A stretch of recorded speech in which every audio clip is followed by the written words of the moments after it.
Okay, this is Honors Physics, Chapter 14, Part 2. We want to look at wave properties.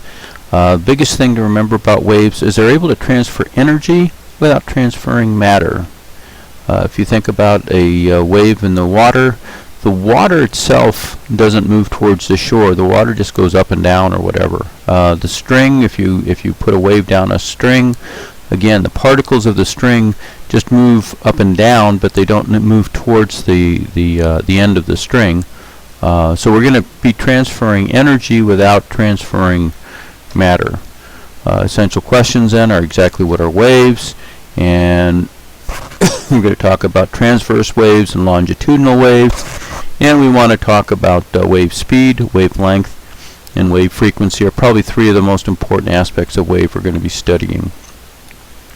When we talk about a period, whenever we talk about a period, we're talking about the amount of time it takes something to complete a cycle. So for the period of rotational motion, generally that's how long it takes the wheel to go around once. So period is going to be measured in seconds. We're going to talk about waves and wave pulse and transverse waves as well as longitudinal waves. There's a third type of wave that we're just going to touch on briefly called surface waves. It has to do with water. In relationship to the wave, we want to talk about the trough of the wave, the crest of the wave's wavelength, and the wave's frequency. When we talk about different kinds of waves, some have to actually go through matter, some could go through a vacuum. For instance, the heat energy we get from the sun is traveling through a vacuum by the that gets to the earth. However, we're going to start with talking about mechanical waves. Mechanical waves, there has to be something there to carry the wave. A spring or a string or the air or water, something physical has to carry the wave. Newton's laws of wave motion and principles, conservation of energy, and all those types of things still govern the motion of waves. So Newton's laws are still in effect. There's going to be different kinds of waves that can transfer energy. And there's going to be some waves that you can't see. Radio waves, for instance, you can't see. Microwaves you don't see. So, but we want to be able to look at mechanical waves because those are something we can see. So water waves, sound waves, waves that go up and down a rope, those types of things are all mechanical waves. They require a medium, again, water, air, rope, spring, something to carry the wave. And many waves that can't be observed directly, so that's why we're going to start with mechanical waves, because they'll serve as a model for what we're going to see later on. So let's take a look at a very simple mechanical wave. Here we have two disturbances that are shown by the adjoining little animation there, the hands moving up and down, and causes the wave to go on out. So that's called a wave pulse. A single wave pulse is a disturbance in the traveling through the medium. So here we saw two pulses traveling outwards. You could also hold the rope at one end and send the pulse down from one end to the other. If the if the motion goes up and down at the same rate, then it's going to be a periodic wave. And a transverse wave. Okay, a transverse wave, the vibration is perpendicular to the motion of the wave. So the wave is moving. One wave is moving to the left, the other is moving to the right, but the vibration or the pulse is actually caused by the hand moving down, so we have an up and down motion, essentially right, perpendicular to the direction of the motion. If you think about a slinky, you squeeze the slinky together, then you let it go, then you could see that the pulse is following the red arrows. That pulse travels out. So now we have waves where they're traveling in the same direction. The pulses themselves are traveling in the same direction as the energy is moving out. So we're going to call those things longitudinal waves. Also sometimes referred to as a compression wave. The disturbance is in the same direction or parallel to the direction of the wave's motion. So sound waves are an example of longitudinal waves. Any kind of fluid, and air can be a fluid, not just liquids, but any kind of fluid, usually transmit longitudinal waves. Again, we're going to talk just briefly about surface waves in an ocean. Most of the waves, the down, the waves are longitudinal. However, at the surface, they actually have kind of a twofold motion. There is that longitudinal passing of the wave, compression passing through, but also the top of the water rises and falls, so you have somewhat of a transverse effect as well. So the surface waves then is a combination of transverse and longitudinal waves. Alright, so let's talk about wave property, and how do we describe wave property, and what are some of the characteristics that we can look at. Well, when we measure a wave, we can measure its wave speed, wave amplitude, the wave pulse, the phase, where exactly the wave is in its cycle is the phase, the period, and the frequency.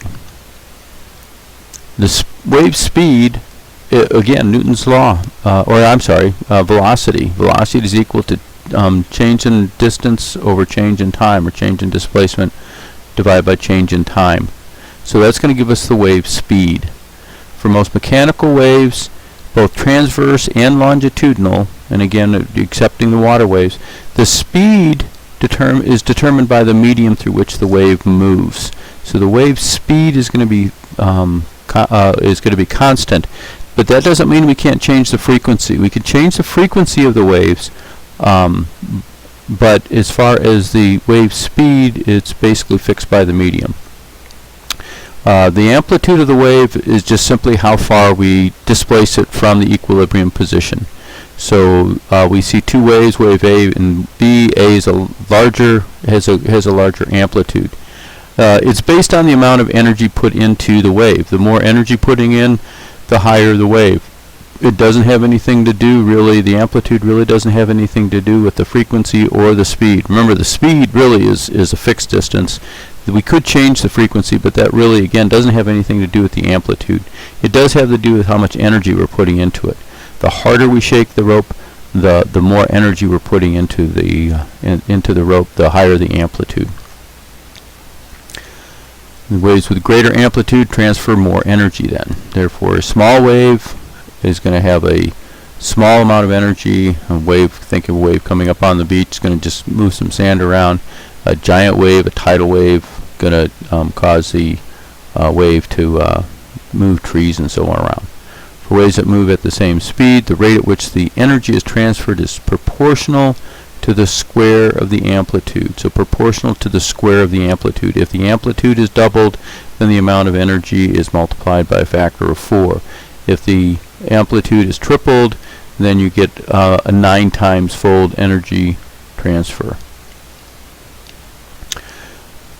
You could take a snapshot of the wave so you could see the whole wave at once. So here we see a whole wave. We see the trough at the bottom, the crest at the top, and we see the amplitude. The bottom one is also telling us one more thing. It's measuring from one point on the wave to the point at the same phase on the rest of the wave. In other words, from one trough to the next trough, or from one crest to the next crest would be the wave length, how long the wave is. So you can't use the equilibrium position is kind of tricky because you have to be going the same direction on crossing the equilibrium position, not simply returning to the equilibrium position to figure out the wave there. But usually we talk about crest to crest. And the shortest distance between the points, again, would be the wavelength. And we're going to use a symbol called lambda. It's that kind of weird shape, I don't know, kind of a backward H type of thing. But that's going to represent the wavelength. Any two points on the wave that are just one or more wavelengths apart are said to be in phase. In other words, they're at the same point. They're either passing through the equilibrium position in the same direction, or 2 points that are both at the crest would be in phase, 2 points that are in the bottom would be in phase. Particles in a medium are said to be in phase when with one another if they have the same displacement. We're going to see when we use two different types of mediums, or we can get those waves to be in phase or out of phase.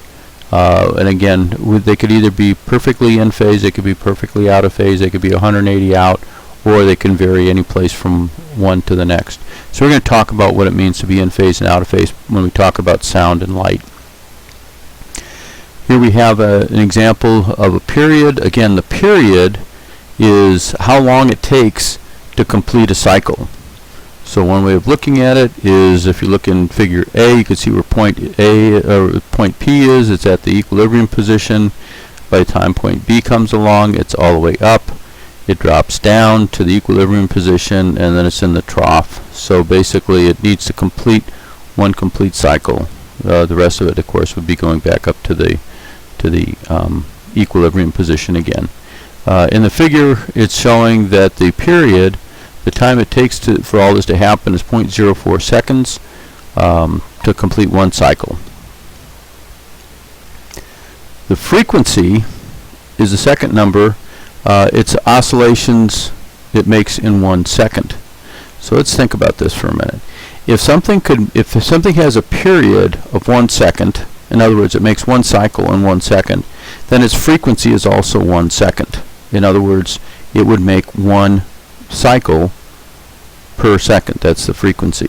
Now, if it takes longer to complete the cycle, in other words, the period is 10 seconds, okay, then it could complete one cycle in 1/10 of a second.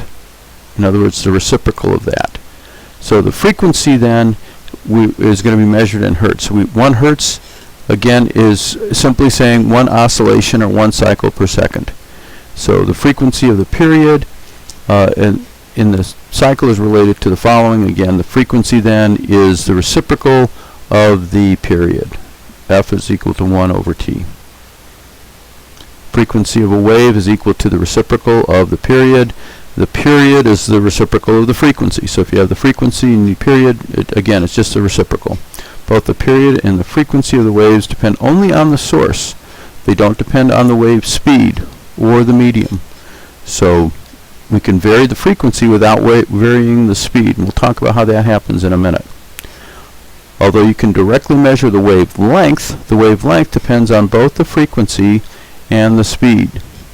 And we're going to see how that all ties in as well.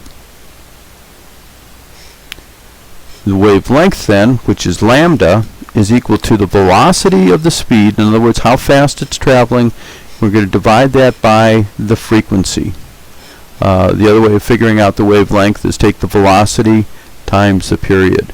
If the velocity is 30 meters per second, and then the time you're looking for, the period, is 1 second, then your wavelength is going to be 30 meters. So you could either take the frequency or the speed times the period, or the other way of looking at it is, if you know what the frequency is, if it's 1/10 of a second, then you divide the 30 meters by 1/10 of a second, and you can get the same thing.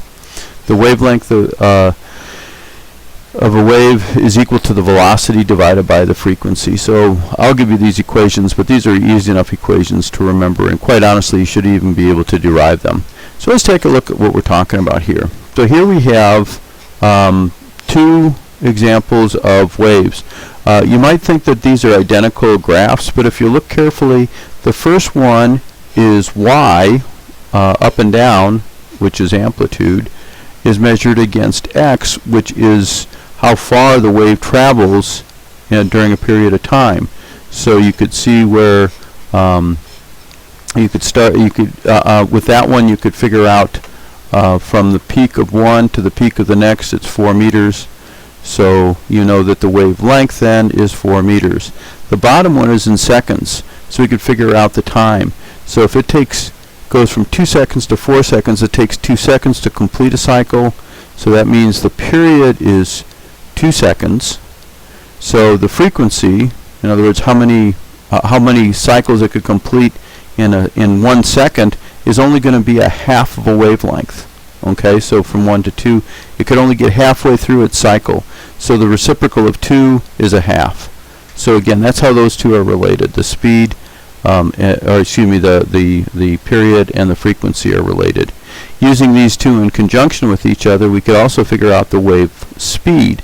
If it goes from 4 to 8 in 2 seconds, it's going 4 meters in 2 seconds. We could figure out then the wave speed is 2 meters per second. So again, you could it's just talking about these two graphs, how these are related. The period can be found on the x-axis. The longitudinal waves can be depicted also on a graph. Remember, what we were looking at was a transverse wave where the y-axis is going up and down. If you're doing longitudinal waves, then usually what we're looking at is pressure waves, and so we can measure how much pressure is being generated, and as the wave goes by, the pressure will go up, and then as the wave passes, the pressure goes back down to zero. So we could also model these longitudinal waves. They're going to be a little harder to think about, but once we get used to these physical models and transverse wave, longitudinal waves will also come into play. It's important to remember that the amplitude of the mechanical wave determines the amount of energy it carries, but the medium determines the speed. So let's take a look at this. We have sound waves. Sound waves travel through air, and here we have a frequency of 192 hertz.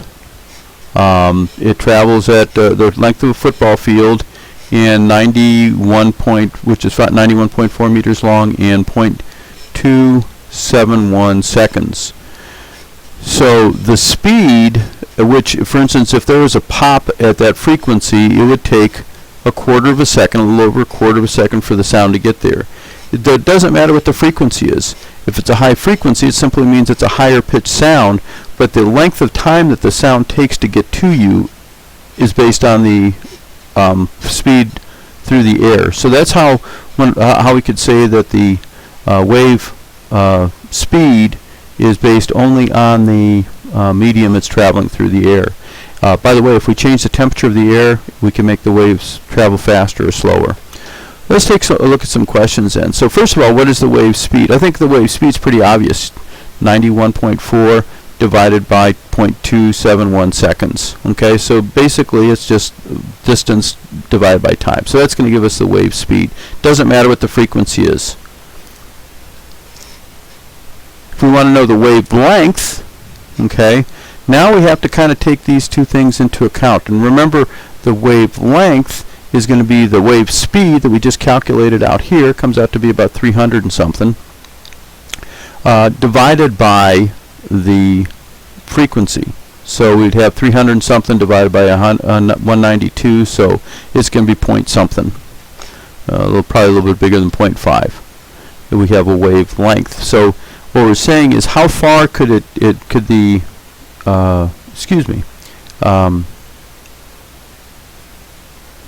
yeah, we have 300, the wavelength is how far it travels in a second. So if we know what the wave speed is, we get the 390 something is the wave speed. Well, the wavelength, how far one wave is going to be really, really short, because in the time it takes to go a second, it can do 192 ups and downs. So it takes 300 meters, or a little over 300 meters, to go 192 times up and down. So again, we're going to divide those out and find that our wavelength then is a few meters long. What is the period? The period, again, is related to the frequency. It's the inverse of the frequency, so 1 over 192. And then it says what happens if we change the frequency to 400. What would be the new wavelength? Okay, so let's actually do the math. We have our wavelength. We're going to try to figure out lambda, which is wavelength. We know the velocity. We have some knowns. We know what the frequency is. We know what the distance is. We know what the time is. We're going to try to figure out the velocity, which is distance over time, what the wavelength is, which is, once we figure out the velocity, we can use that to figure out the wavelength. And once we and from the frequency, we could figure out the period, which is just the reciprocal. Again, solving for v, d over t, 91 divided by that, like I said, is 337 meters per second. Okay, so now let's solve for the wavelength. Well, if it goes 333 meters in 1 second, and the frequency is 192 cycles in 1 second, then the question is, how long is one cycle? Well, if we take 337 divided by 192, and the wavelength, like I said, it was a little bit over a meter. It's at 1.76 meters. Now the frequency, the period is just the reciprocal of the frequency. So it ends up being a very short period of time. Period, how long does it take to complete one cycle? It only takes this many seconds to go 1 meter. And finally, we want to change our frequency. Are we going to change the speed? Nope, because the speed's based on the air. So again, whether we hear that popping noise at the lower frequency or the higher frequency, it takes the same amount of time to get to us. We're going to figure out, we're going to take the velocity divided by the frequency, and we get about 3/4 of a meter. The period is simply 1 over the frequency. So again, 1 divided by 144, and we're going to get a very small amount of seconds. Just for what it's worth. Typically, sound travels at 343 meters per second. So again, depending on the temperature of the day, the 337 is perfectly fine and reasonable. How about those frequencies? The frequency, again, 144.2 is close to middle C on a piano, so that's perfectly fine.